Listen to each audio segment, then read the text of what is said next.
Alright, yo, it's Rose, and today we have a little bit of a different video. Today we're going to be looking at leaks for anime Vanguards. Now, I don't know if I'm going to be doing this consistently, but I'm going to do it just because, it's a little bit hype right now, and people want to know what's coming up with the next thing. And as you can see right here, we have Sukuna, which we can't get him right now.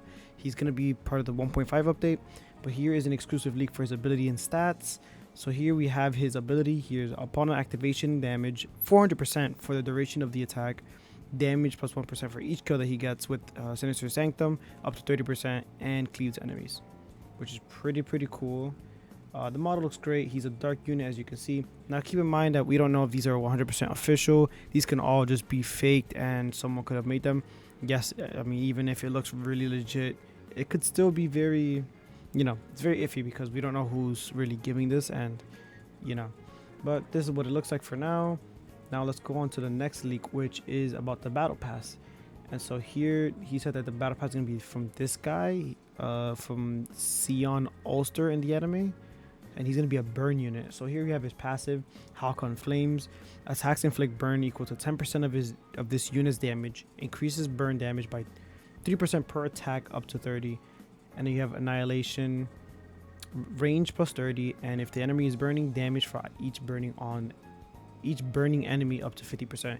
You can see that there's going to be a lot of burning enemies, and you can kind of like have them work all together in one team, which is really nice. So you can have like a Jogo. I forgot to do my Jogo showcase. I'll probably do it maybe tomorrow, depending on how when is update 1.5 dropping, because I also want to drop you guys a guide of how to farm, quote unquote, infinite, so you can get your fingers ready for Sukuna.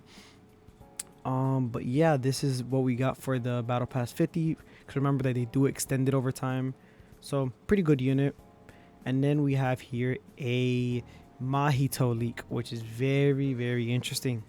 So his transfiguration, attacks ignore damage reduction, damage 40% against enemies that have a status condition. Stored souls, stores 5% of the damage per kill, up to 200%, releases stored damage every 4th attack. Which is very interesting because I wonder how that's gonna work, because if he stores 5% and then he releases it every 4 attacks, how can you get up to 200% unless it keeps going up and it doesn't stop storing? Which at that case, that'll be really cool, but it'll be very interesting to see. But yeah, let's go to the next one. We have Mechamaru, which I'll be honest with you guys, there's no way in hell I'm gonna get this one, so it's good to see it now. But attacks flint burn equal to 10% of his damage, which is interesting because I think that's a different way of doing burn. If I right 10% of this, no, never mind, I'm dumb. And then SPA -1, which each attack performed down to 10%, so the usual stuff.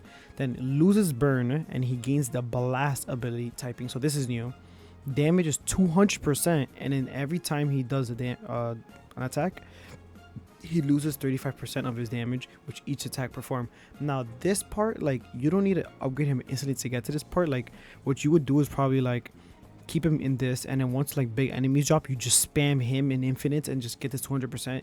Like, imagine like a Monarch variant having 200 extra percent. You just keep spamming him over and over, doing that one attack to do that much damage. So you can have that's like a very like niche scenario, but it is pretty good. And he will sync up with the exclusive unit. He will sync up with Jogo for the burn. So, or I guess he has blast now, but overall really good unit. Unfortunately, I won't get him because only like 2 people can get him. And then we have Sukuna's passive here. So Sukuna's passive is King's Curse. Attacks before upgrade 9 cleave enemies, making them take 40% more damage from bleed. So he would be an amazing partner with like Choso and obviously Alucard, Bean, and whatnot. And you have Nobara as well, so he'll be really nice against in a bleed team. That'll be so that's gonna be really fun to play with. And then Sinister Sanctum, which is his like domain expansion, I'm assuming. So he gains the ability and then damage for 1% for each kill that you do in the domain, which is pretty nice. And then Divine Flames, which I believe is his final upgrade, he gains the fire type damage 30%, which is nice. But I don't like the fact that he doesn't bleed anymore, so then like the little like combo doesn't work. There is a lot of fire units, which they're all going to go hand to hand, which is pretty cool. But and here you can see that this unit in the screenshot is level 60 with DDD stats. So I mean, for averaging, he's already doing like 21k with like mediocre stuff. Mind you, I will have a solar, and I'm going to try to get godlies, but we're gonna have a pretty good showcase whenever we get our hands on him. So I'm very excited for that. And I believe that's all that this guy has shown. He also promotes other tower defense schemes, which I'm not really interested in. But here, yeah, so this is going to be the content for 1.5. We're going to get a battle pass increase. We're going to get a Sukuna boss, which we did see this when the game like randomly got this, and it was pretty funny because you see the description's not even finished. He evolves from Itadori. Pretty nice. And yeah, I don't know why there's an Egress reward here. I hope he's not there, because I don't really need an Egress. No one else does. So hopefully they change that. But very excited. New codes, battle pass of tier 50, all that good stuff. So hope you guys enjoy this small little like leak video. Yeah, and I'll just see you guys tomorrow.